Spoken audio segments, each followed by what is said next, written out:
जय हिंद। 29 अप्रैल को दुनिया खत्म हो जाएगी एक उल्का पिंड यानी एक एस्टेरॉइड के गिरने से। तो चलिए इसके बारे में हम पूरा डिटेल से चर्चा करते हैं और एक टॉपिक भी देख लेंगे हम ज्योग्राफी का, उल्का पिंड किसे कहते हैं।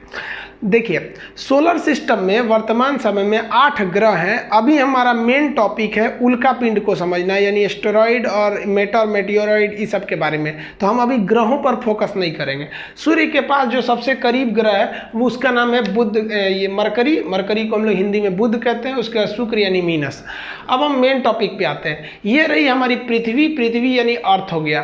पृथ्वी के बाद है आपका मंगल और मंगल के बाद बृहस्पति।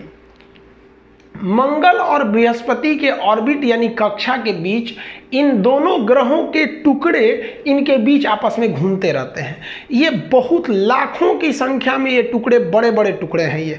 तो ये आप घूमते रहते हैं, इन्हें हम एस्टेरॉइड या क्षुद्र ग्रह कहते हैं। एस्टेरॉइड बेल्ट कहिए या क्षुद्र ग्रह कहिए, ये इन्हीं के बीच में घूमते रहते हैं।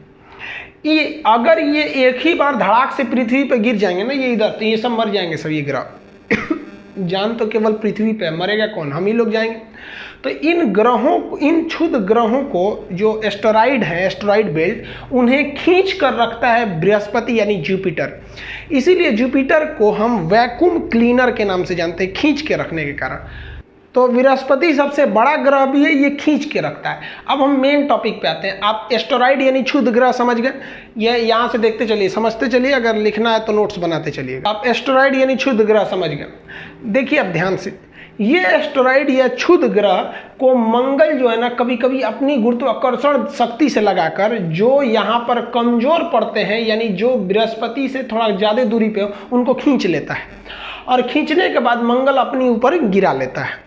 कभी कभी होता क्या है कि इन क्षुद्र ग्रहों को मंगल अपने ग्रेविटी के वजह से खींच लेता है और खींच कर खुद आगे निकल जाता है। खींचने के बाद अपने ऑर्बिट में कहाँ निकल जाता है? आगे निकल जाता है।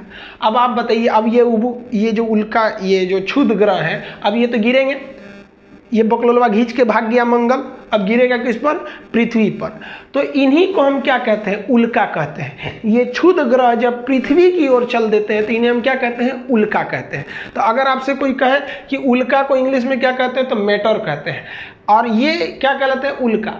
जब यह पृथ्वी पर गिर जाते हैं तो इनका गिरा हुआ टुकड़ा उल्का पिंड कहलाता है, मेटियोर कहलाता है। अभी ये मेटर है, हवा में अगर चल रहा है तो ये क्या है? मेटर। और गिर गया तो मेटियोर। हिंदी में कहिए तो अभी हवा में है तो क्या कहेंगे? उल्का। और गिर गया तो उल्का पिंड। अब ध्यान दीजिएगा, जब ये उल्का चलता है तो पृथ्वी पर जब ये गिरने जाता है तो पृथ्वी पर तो जान चली जाएगी, किसी के गिर जाएगा धमाक से। इसे तो अब बड़े बड़े साइज के होते हैं। तो पृथ्वी के चारों ओर वायुमंडल है, विभिन्न गैसों का वायुमंडल है। ये वायुमंडल इन उल्का पिंडों पर घर्षण यानी फ्रिक्शन लगाते हैं। अब आप जरा देखिए, खूब स्पीड में बाइक चलाइए, आपको देखते होंगे ना मुंह पे कितना जोर से हवा लगता होगा। तो वैसे ये बहुत स्पीड में आते हैं, जिस वजह से पृथ्वी का वायुमंडल इन पर घर्षण लगा देता है, जिस वजह से ये जलने लगते हैं।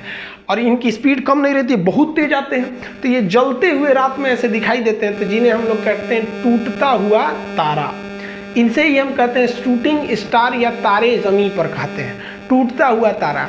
आप बचपन में इन टूटते हुए तारों को देखकर मन्नत मांगते होंगे कि भगवान बड़ी दिन से पीछे पड़े हैं, इस साल तो काम कराइए दीजिए। यही सब उल्टा सीधा मन्नत मांगते हैं आप लोग, तो उससे कुछ नहीं होता है।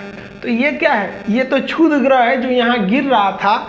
वो गिर रहा था तो किसका रूप लिया? उल्का का। तो वो जल रहा जो चीज़ है, जलते हुए आता है, रात में दिखाई देता है, जिसे हम टूटता हुआ तारा कहते हैं, उसी को उल्का कहते हैं। अगर ये साइज में बहुत बड़ा हुआ ना तो जलते जलते जलते जलते जलते पृथ्वी पे आते आते एकदम छोटा हो जाता है और गिर जाता है। तो वही छोटे छोटे टुकड़े उल्का पिंड कहलाते हैं। आप उल्का और उल्का पिंड में अंतर समझ में आ गया। अब यहाँ ध्यान दीजिए, पृथ्वी जो है एंटी क्लॉकवाइज घूमती है। अब इसके घूमने के डायरेक्शन के हिसाब से हम इन उल्का पिंड को 2 भाग में बांट सकते हैं। अगर पृथ्वी जिस दिशा में घूम रही है उधर ही जाके ये गिर जाए, देखिए पृथ्वी उधर घूम रही है और ये उधर ही गिरेगा, तो इस कंडीशन में इसकी स्पीड और बढ़ जाती है, 72 किलोमीटर प्रति सेकंड हो जाती है, और उसे हम उल्का कहते हैं। जब ये जमीन पर गिरता है तो उल्का पिंड बन जाता है, और उल्का पिंड द्वारा जमीन पर कुछ ना कुछ गड्ढा बनेगा। इस गड्ढा को हम कहते हैं क्रेटर। गड्ढा को क्या कहते हैं? क्रेटर। समझ गया? जिधर पृथ्वी घूम रही है उसी दिशा में अगर गिरेगा तो स्पीड बढ़ जाएगा। आप पढ़े होंगे नाव के धारा की दिशा में नाव ले जाएंगे तो स्पीड बढ़ जाती है, तो उसी दिशा में जाएगा तो 72 किलोमीटर प्रति सेकंड की चाल से चलेगा। और वो क्या कहलाएगा? उल्का। गिरेगा तो उल्का पिंड, हम अभी समझा दिए उल्का पिंड। इसके द्वारा बना गड्ढा क्या कहलाएगा? क्रेटर। ऐसा ही गड्ढा महाराष्ट्र के लोनार झील बना दिया है, क्रेटर झील है। महाराष्ट्र के बुल्ढाना जिला में गिरा है जो गड्ढा, वो क्रेटर है, उसमें पानी भर गया तो झील हो गया। ऐसे ही एक उल्का पिंड गिरा अफ्रीका के नेटाल में। दुनिया का सबसे बड़ा उल्का पिंड गिरा एरिजोना प्रांत अमेरिका में। बहुत सारे भूगोलवेता कहते हैं कि एक बहुत बड़ा उल्का पिंड गिरा था जिसका नाम था इजिप्टा। वही इस पृथ्वी पे गिर गया था जिससे डायनासोर मर गए थे। ये सही बात है, डायनासोर मरे थे। और भूगोलवेताओं का ये भी कहना है कि बहुत विशाल उल्का पिंड गिरने के कारण पृथ्वी के पर एक बहुत विशाल गड्ढा का निर्माण हो गया।